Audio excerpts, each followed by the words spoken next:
साबुदाण्याची खिचडी तर ही सर्वांनाच आवडते, पण बऱ्याच वेळा काय होतं ना, भिजत घालतानाच चुकतं. त्याच्यामुळं पाणी जास्ती झालं तर खिचडी चांगली होणार नाही आणि कमी पडलं तरी पण खिचडी काही चांगली होणार नाही. तर नेमकं पाणी किती घालायचं? चला तर मग आपण बघूया की नेमकं पाणी किती घालायचं. तर इथं मी 1 वाटी साबुदाणा घेते. हा 2-3 पाण्याने स्वच्छ धुवून घ्यायचा आणि वर जे काही पांढरं पाणी आलं असेल धुताना ते टाकून द्यायचं आणि नंतर भिजत घालताना स्वच्छ पाणी घ्यायचं आणि साबुदाणा पाण्यात बुडेल इतकंच पाणी त्याच्यामध्ये घालायचं आणि रात्रभर भिजत ठेवायचं. आता बघा, तुम्ही बघू शकता असा मोकळा असा दाणा झालेला आहे आणि साबुदाणा आपला छान भिजला आहे. चला आता फोडणीची तयारी करू. जेव्हा तुम्ही साबुदाण्याची खिचडी करता तेव्हा तेल थोडंसं जास्त टाका, म्हणजे साबुदाणा जो आहे तो कडेला असा चिकटून बसणार नाही.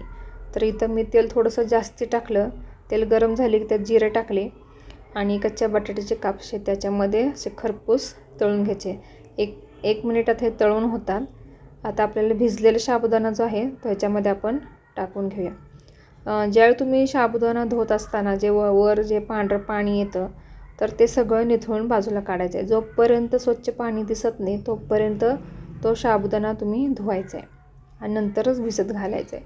काय होतं ना, ते पांढरं पाणी जर तसंच ठेवलं ना, ज्यावेळी तुम्ही खिचडी परतता त्यावेळी मग ते पांढरं जे पीठ आहे ते कडेला सगळं चिटकून बसतं आणि मग आपल्याला वाटते की अरे सगळं चिकटूनच बसलं, साबुदाण्याची खिचडी काही चांगली झाली नाही.